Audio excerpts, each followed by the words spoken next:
माघ मेला में भ्रमण के दौरान अब मैं दूसरी जगह पर पहुंचा हूं, जहां मुझे कुछ जो है दर्शनार्थी, यात्री, श्रद्धालु जो भी कहिए मिल गए हैं। इनसे पूछते हैं कहां से हैं और इनको कैसा लग रहा है इस बार की व्यवस्था से लेके जो भी व्यवस्थाएं यहां पर हैं, कैसा लग रहा है। तो कहां से हैं आप? कहां से हैं आप? हम लोग आसाम से आए हूँ। आसाम से। क्या नाम है? मेरा नाम बकुल रॉय। अच्छा, आप हिंदी बोल लेती हैं अच्छी? अच्छी नहीं लेकिन बोल सकती हूँ। हाँ, तो समझती हूँ। मैं विश्व हिंदू परिषद का उत्तर पूर्व प्रांत का मातृशक्ति का संयोजिका हूँ। अच्छा अच्छा। हाँ। अच्छा, आप यहाँ पर मतलब कार सेवा के लिए आई हैं? ठीक। हम लोगों का बर्ग चल रहा है इधर। अच्छा, क्या चल रहा है? बर्ग प्रशिक्षण वर्ग। अच्छा, थोड़ा समझने में मुझे। सर, आप कहाँ से? हाँ, मैं आसाम से हूँ। आसाम से? पूरी टीम आसाम से ही है क्या? जी, आसाम। देश के कोने कोने से लोग यहाँ मिल जाते हैं। आप कहाँ से हैं? आसाम से। आसाम से। आसाम से। कब तक यहाँ आप लोग हैं? हम लोग 16 से 19 तक यहाँ रहेंगे। अच्छा, उसके बाद चले जाएंगे। तो जाएंगे। इस बार माघ मेले में आप पहली बार आ रही है? पहली बार। कैसा लग रहा है? कैसा लगा? बहुत अच्छा लगा। क्या अच्छा लगा? माघ इतना मेले? दिन हम लोग सुन रहा है जे कुंभ मेला बहुत अच्छा, माने बहुत दिन के बाद ये होता है। हाँ, तो एक 12 साल के बाद होता है, लेकिन महाकुंभ 144 इयर्स के बाद इस बार हो रहा है। इस बार सबसे अच्छा लगा ये जो व्यवस्था है और ये क्लीन है। जो सुना है मैंने, लगभग 18,000 प्लस सफाई कर्मी लगे रहते हैं। प्लास्टिक विवर्जित है, ये पूरा ग्रीनरी है। ये जो अभी जो परिवेश के ऊपर जो ध्यान जो आप लोग का सरकार रखा है, ये नो डाउट, ये तो सही बात है कि अब प्रधानमंत्री जी के स्वच्छ भारत मिशन का प्रभाव पूरा यहाँ दिख रहा है। और न सिर्फ सफाई कर्मी बल्कि सुरक्षा की भी व्यवस्था आप देखिए, एनएसजी भी डिप्लॉय है यहाँ पर। हाँ, सभी कहाँ से हैं आप? भैया मैं प्रयागराज से ही हूँ। अच्छा, आप हाँ। प्रयागराज से। आप जी, देखा भी है, मुझे लग रहा है। जी। क्या करती हैं? मैं रचना सिंह, काशी प्रांत सह संयोजिका। अच्छा, या तो जी। सोशल मीडिया पे कहीं मैंने देखा हुआ है। अपने बैठकों में भी मुझे देखा होगा कई जगहों पर। तो मैं राष्ट्र सेविका काशी प्रांत की जी भैया। तो मैडम, मेरा एक सवाल था कि इस बार और पिछली बार की जो व्यवस्था थी उसमें आपको क्या फर्क नजर आया? पिछली बार की भी व्यवस्था अच्छी थी, दिव्य कुंभ और भव्य कुंभ की। और इस बार जो है दिव्यता और भव्यता दोनों जमीनी स्तर पर दिखाई दे रहे हैं। जगह जगह सेवा, सुरक्षा, सद्भावना, हर प्रकार के दायित्वों का निर्वहन भारत सरकार और सभी समाज सेवी संस्थाएं पूर्णतया उसमें लगी हुई हैं और वो कर रही हैं और सब कुछ व्यवस्थित लग रहा है। कुछ लोगों से भी मैंने बात किया, उन लोगों ने कहा कि कुंभ को बिल्कुल ग्लैमराइज कर दे रहे हैं, लग्जरी जीवन यहाँ लोगों को दे रहे हैं। चूँकि भारतीय दर्शन में 4 आश्रम है, यहाँ वर्णाश्रम व्यवस्था जो है उसमें वानप्रस्थ में लोग यहाँ आते हैं सुविधाओं का त्याग करके, लेकिन जिस प्रकार से ग्लैमराइज कर रहे हैं। और ये बात सत्य है कि ऐसा होना चाहिए, चूँकि धर्म भी कलेवर बदलता है समय के साथ? ऐसा नहीं है। मार्कंडेय ऋषि जो है और बहुत ऐसा भी मतलब भारतीय इतिहास ऐसा रहा है कि गर्भस्थ शिशु नाड़े सहित निकलकर आश्रम चले गए, वन में चले गए, तपस्या में लीन हो गए। वो माँ के गर्भ से बाहर निकलना ही नहीं चाहते थे।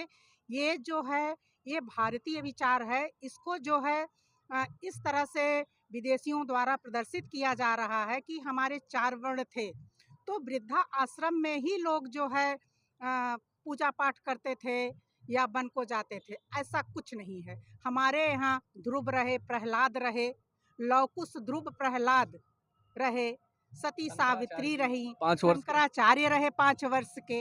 ऐसा भारतीय इतिहास जो है, जन्मे हुए शिशु भी आध्यात्म से जुड़े, वो माँ के गर्भ से बाहर ही नहीं निकलना चाहते थे। आध्यात्म का ऐसा प्रभाव है। मैं एक बात बताऊं मेरी तरफ से, तो क्या एक थाला एक थोइला, इस व्यवस्था इस बार होता है। हम लोगों को एक थाला और गिलास दे दिया और एक थोइला दे दिया। आप कुछ कहेंगे कि कुंभ दिव्य है, भव्य है या ग्लैमराइज्ड है? बहुत अच्छा लगता है। अच्छा लग रहा है ना? इस बार व्यवस्था बड़ी आध्यात्मिक है। अध्यात्म से भटक तो नहीं गया है ना? बिल्कुल नहीं। आध्यात्म में बिल्कुल कुंभ समा गया है, लोगों के रगों में दौड़ रहा है। कुंभ के नाम पर बच्चे एकदम बच्चे और वृद्ध सब कोई समर्पित हैं। बाबा जी खड़े थोड़ा आध्यात्म की चरम सीमा है। बाबा जी तन समर्पित, मन समर्पित और यह जीवन समर्पित। क्या बात है, क्या बात है, थैंक यू। आप अभी आई, आप बताएं जी, जी, कुछ। जी। कुंभ आ, कहाँ से हैं आप, कहाँ से, आपका नाम? रजनी ठाकुर, मैं हिमाचल प्रदेश से आई हूँ। और मैं तो कहती हूँ कि मेरे तो जब इस धरती पर पाँव पड़े, हमारे तो आंसू निकल गए। मुझे लगता है जिस संगठन में हम जुड़े हैं आज, मैं तो कहती हूँ मेरा सौभाग्य है। शायद इसमें ना जुड़े होते तो यहाँ आने में हमें भी शायद देर लगती। लेकिन जो आपने कहा ना कि इसमें कुछ नहीं है ग्लैमर, मैं तो बोलती हूँ इतना दिव्य भव्य। और ये जो हमारे अखाड़ों के संत, हम तो टेलीविज़न पे भी देख रहे हैं, वो निकल रहे हैं। भाई हम तो रोमांचित हो रहे हैं, हमें लग रहा है कि पता नहीं हमारे किस जन्म में कौन से पुण्य थे और हमें ये सौभाग्य मिला। तो मैं तो सबको कहती हूँ, आपके चैनल के माध्यम से कह रही हूँ कि हर एक सनातनी को यहाँ आना चाहिए। और जो कहते हैं ना कि सनातन कुछ नहीं है, वो डेंगू है, वो आके देखे, वो नहा रहे हैं, चुपचाप कहीं नहा रहे होंगे। सब आए यहाँ दर्शन करें, बहुत दिव्य भव्य, बहुत सुंदर यहाँ का जाकी नजारा रही है। भावना जैसी प्रभु मूरत देखी तीन तैसी। तीन तैसी, आप बिल्कुल आप बिल्कुल। मैम बताएं कैसा लगा यहाँ का? बहुत कहाँ बढ़िया। से हैं आप? मैं भी हिमाचल से हूँ। क्या शुभ नाम है? मेरा नाम रीता पठानिया है। मैं नूरपुर विधानसभा से रहने वाली हूँ और हिमाचल से हूँ। बहुत अच्छा लग रहा है, मतलब मन को इतना सुकून मिल रहा है कि कभी हमने सपने में भी नहीं सोचा था कि हम यहाँ पहुँचेंगे। हम ऐसे देखते थे कि प्रयागराज सुना है, मतलब कभी नहीं। अब यहाँ साक्षात हम देख रहे हैं और मन में इतनी भावना जाग रही है कि भगवान हमें भी इसका सौभाग्य मिला। इसके लिए हम कोटि कोटि नमन करते हैं उस संगठन को, विश्व हिंदू परिषद को, जिसके माध्यम से हम जहाँ पहुँचे हैं। मैं इतना ही कहूँगी, जय श्री राम, और इसकी सेवा में सदा समर्पित रहूँगी। जय श्री राम। आप लोगों से बात करके बड़ा अच्छा लगा। बाबा जी कुछ बात करेंगे? किस संगठन से आप हैं? मैं संगठन से नहीं हूँ। मैं संतों का तो कोई संगठन होता नहीं। शाश्वतानंद सरस्वती, सारे हिंदुओं के संगठन हमारे ही संगठन है जी। आपका कोई प्रश्न?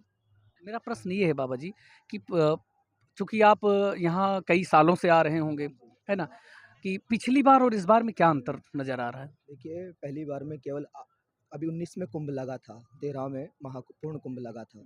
19 की व्यवस्थाओं में और महाकुंभ की व्यवस्थाओं में अंतर है। व्यवस्थाएं सुधरी हैं, व्यवस्थाएं व्यवस्थित हुई हैं और संतों का सम्मान भी बढ़ा है, इसमें कोई दोहराई नहीं। तो पहले कुंभ में अब के कुंभ में अंतर तो साफ साफ दिखाई देता है। धन्यवाद, धन्यवाद बाबा जी। पूछना चाहेंगे राष्ट्रपति विषय पर? मैं ये पूछना चाहूँगा, चूँकि अब यहाँ ऐसा मंच है, ऐसा स्थान है कि यहाँ राजनीति की बात तो मैं करूँगा नहीं, मैं धर्म की ही बात करूँगा।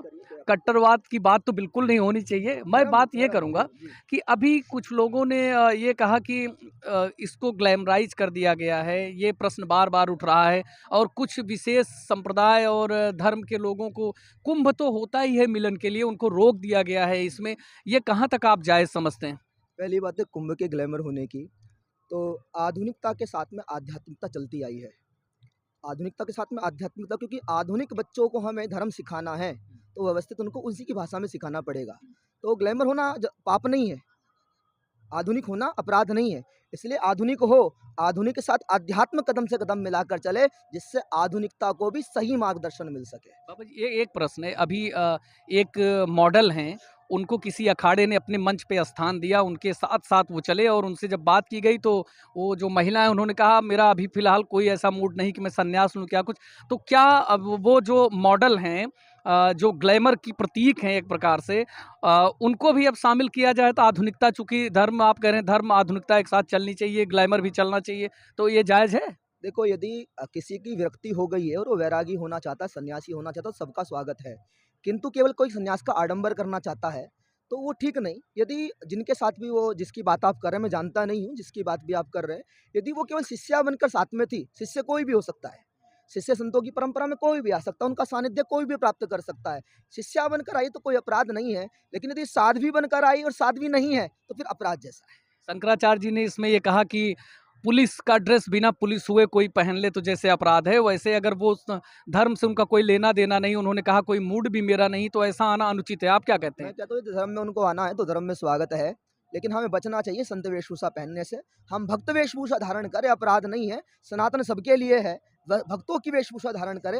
लेकिन संतों जैसा यदि वेशभूषा है और हम संत नकली संत बनने का प्रयास कर रहे हैं तो वो गलत है। लेकिन पुनः कह रहा हूँ, यदि केवल वो शिष्या है शिष्या बनकर आइए तो उसमें भी कोई अपराध नहीं है। संत की तो कोई वेशभूषा होती नहीं है। संत तो जीन्स वाला भी हो सकता है, संत तो टी शर्ट वाला भी हो सकता है, साधु किसी विशेष परंपरा से हो सकता है। संत की क्या इसमें तो मुझे लगता है कि कुछ अनुचित था नहीं। ऐसा कुछ व्यवस्था देखने के लिए कुछ प्रतीकात्मक चिन्ह होते हैं, हर एक को पहचानने के लिए कोई ना कोई प्रतीकात्मक चिन्ह बनाए गए हैं। सन्यासी को, वैरागी को, डॉक्टर को, मास्टर को, वकील को पहचानने के लिए अलग अलग प्रतीकात्मक चिन्ह हैं। तो ऐसे ही संतों का प्रतीकात्मक चिन्ह भगवा है।